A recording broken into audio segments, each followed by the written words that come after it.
Good morning, YouTube. We're going to be talking about preparing a emergency pantry for yourself.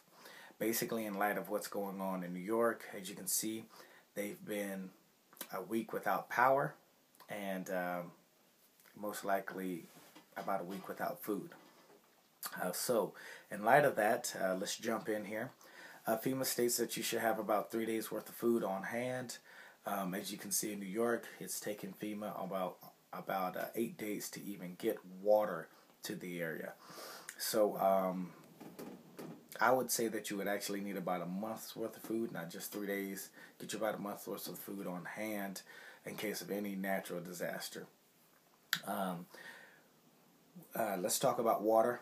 I'm going to shift gears real quick here. Water is something that you're going to be consuming at least a gallon of in one form or another. Either you'll be drinking it or you'll be cooking with it. So when you're getting your water together, you don't want to have 30 individual gallons of water for 30 days. What you want to do is get you about a 5-gallon container for water and fill it up and store it. This way, it goes more vertical than it goes wide. You're able to get 30 gallons in a small area without consuming a whole lot of real estate in your pantry. So go get you a 5-gallon container. Usually they're blue. They got water containers with the label on them. Fill it up, stick it in there, bam. That way you don't have 30 individual gallons.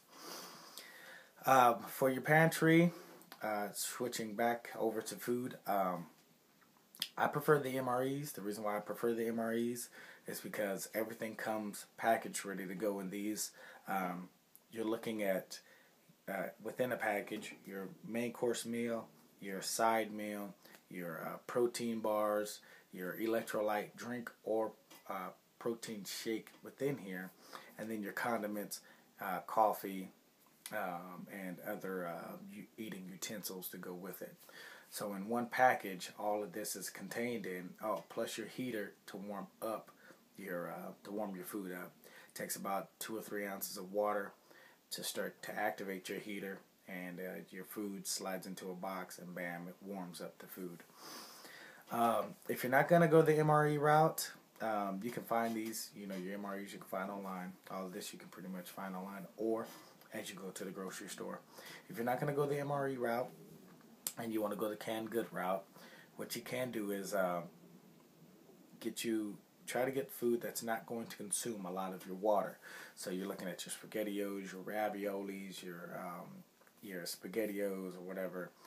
Make sure you have a can opener for these. They pretty much already have their liquid in them, self-contained, ready to go. Remember, in your situation, you may want to get you a solar oven, because right now, as you can see in New York, there's no power, and the way you're going to warm your food up is either by solar or just sticking your can out in the sun and having it warmed up. At night, it's getting down to the 30s, so it's hard to warm food up in that type of condition. Also, if you looked at Katrina, people were stuck in the attics of their houses or on top of their houses. They didn't have no way to warm up their food unless they went downstairs and started ripping wood out the wall to prepare a meal, to use wood as firewood. So you want to remember that you're not going to have a energy situation where you can just stick it in the microwave. You want to have a backup, which is like your solar ovens, to warm your food up with. Moving on, you want your protein bars. These are good to tie you over as a mid-time meal. I would also say get you a protein drink because you need about 23 grams of protein for your muscles. They're also a good food supplement to help your food pantry go a little bit further. Maybe you can have a protein bar and a protein shake at night, seeing that you're not going to be burning a lot of that energy at night. Also it helps recoup your muscles for that stressful day of whatever you're going to be doing during that day to stay alive. So I would say protein shakes and protein bars, pretty good for late night meals or night meals. During the day you'll probably be eating your SpaghettiOs, raviolis for morning and then your noon time. You want rice, beans.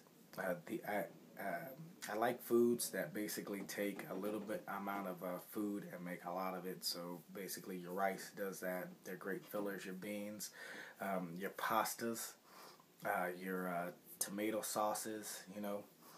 These are meals that can be eaten twice within a day because you can't consume that much pasta or that much rice. Some individuals can, but basically you can split these up. One for morning, one for the afternoon, or whatever. Also, you're going to want your dry cereals, your oatmeals, your rice, your beans, your peanut butters, your jellies, you know, your crackers to go with this. You want some canned juices, some canned milks, some canned, or not canned, teas, but your teas. You want some coffee. You also want over-the-counter vitamins, because a lot of these meals that we have today are lacking in vitamins and minerals. So you want to buy some of those over-the-counter minerals and vitamins to help sustain your body, to keep it in good shape. Salt is a must. This salt is very essential for the body. You also want your nuts, your almonds, your peanuts, your cashews. This will also help, with midday hungers where you're hungry and you just want to throw something down. This is a good way to start your pantry. Getting your MREs, your ready to eat canned goods, your protein bars. Remember, when you go to buy these, you're not going to buy them all at one time. You may want to start buying them as you go shopping. Getting a 20-pound bag of rice. Say, hey, I'm going to shop, grab this, and I'm also going to grab this rice. Next week, I'm going to grab beans. And this is how you slowly start to build up your pantry. You don't want to buy it all at one time, because it's going to most definitely tap your pockets. And you're also likely to miss something. As you buy it weekly, you can get you a nice little check-off list and look and say, okay, this is what I need for next week. Bam, put that on the list, put it to the side, and slowly start to build this up.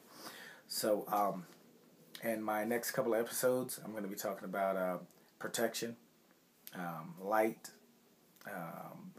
backup power, communications, how to receive and how to send out communications in a downed situation, because you're not having any power, you're not going to have any cell phones.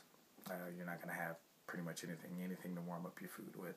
That's why you need backup power and how to receive, what's going on. So, thank you, YouTube, for watching. Stay tuned. I'm going to be throwing out a couple of other interesting things to go over. If you have anything that you would like to comment on, leave it in the comments below. If you feel that I should talk about something, leave it in the comments below, and I'll try to check that to put out a video later. All right, thank you for your time.